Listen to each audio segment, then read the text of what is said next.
Pozdravljeni. Danes se lotevamo zanimivega gradiva. Gre za splošne pogoje poslovanja nekaterih, veste, slovenskih podjetij, še posebej tistih, ki recimo poudarjajo svojo ESG usmerjenost. Ja, ta skrb za okolje, družbo. Točno. Imamo pa javno opozorilo oziroma prijavo nekih domnevnih kršitev, pa tudi interna opozorila enemu podjetju. In kaj je cilj danes? No, naša naloga je pogledati, kaj se, saj po navedbah teh virov, skriva v tem drobnem pisku. In zakaj je to pomembno. Pa poglejmo. Res je, viri kažejo na nek precejšen razkorak, bi rekla. Kako to mislite? Opisujejo pač situacije, kjer ne bi podjetja, tudi tista z zeleno ESG nalepko, če hočete, Ja. v svoje splošne pogoje vključevala določila, ki bi lahko krčila pravice potrošnikov. Včasih ne bi bila ta določila celo v nasprotju z zakoni. Eden od virov, ta javna prijava, omenja več splošnih težav pri različnih podjetjih. Ne? Omenjeni so recimo Telekom, Petrol, Mercator, NLB. Kar velika imena. Ja. In kaj naj bi bilo sporno? Omejevanje odgovornosti podjetij, celo pri malomarnosti, pa nalaganje nekih nerazumnih obveznosti, Aha, izključevanje pravic do reklamacij, vračil, potem sporna obdelava osebnih podatkov, pa še določanje neke neugodne krajevne pristojnosti sodišč. ja, ta krajevna pristojnost, to v bistvu pomeni, da ti podjetje vnaprej določi sodišče, ki je morda zate kot potrošnika težko dosegljivo, če bi hotel kaj doseči. Razumem. Ampak veste, kaj je tukaj zanimivo? To domnevno neskladje, ki ga opisujejo med javno podobo, to ESG odgovornostjo, In dejansko prakso v pogodbah. točno, viri omenjajo možne kršitve obligacijskega zakonika, torej OZ-ja, pa ZVPT-ja, Zakona o varstvu potrošnikov. In celo GDPR-a. In GDPR, ja, to res kaže na nek sistemski problem. V bistvu gre za vprašanje zaupanja. Vsekakor. Ta splošna opozorila so kar skrb zbujujoča. Ampak ali imamo iz virov kakšen res konkreten primer, kako naj bi to izgledalo?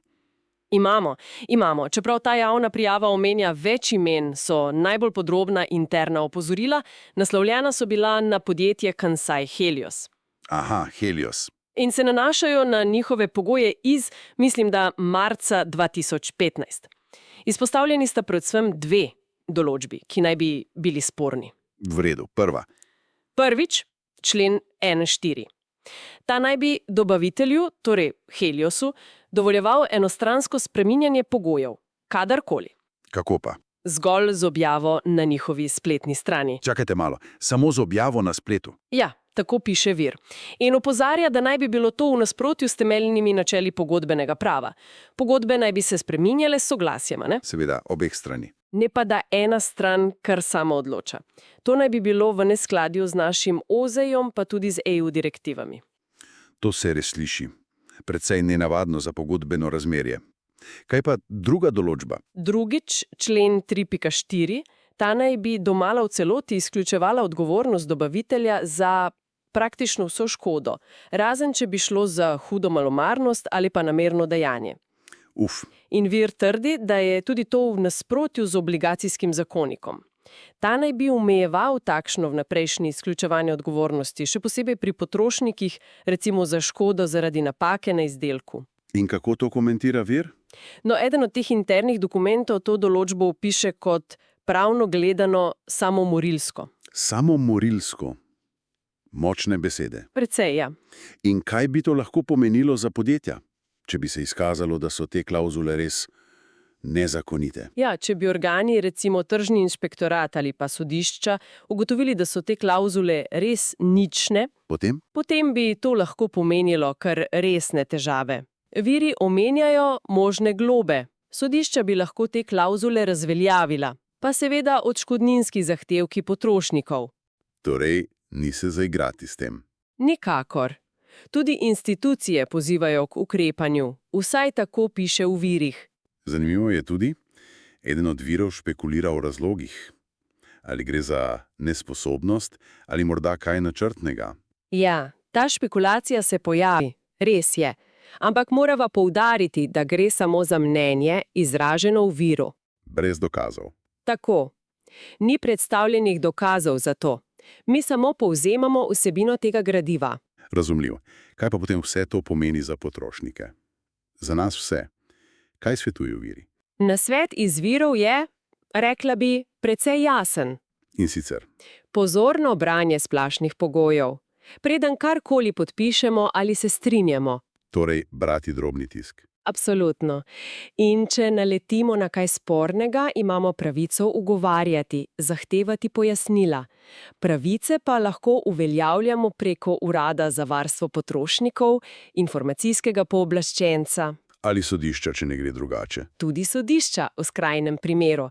Kot lepo povzame en vir, pravice potrošnikov niso privilegiji, so zakonsko zagotovljene.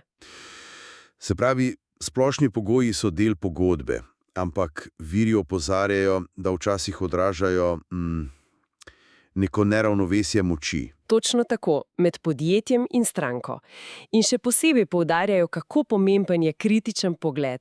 Na kaj točno? Na skladnost med tem, kar podjetja javno govorijo, recimo zavezanost k ESG načelom in tem, kaj dejansko zapišejo v svoje pogodbene zaveze, v tisti drobni tisk. Ja, ta razkorak med besedami in dejanji.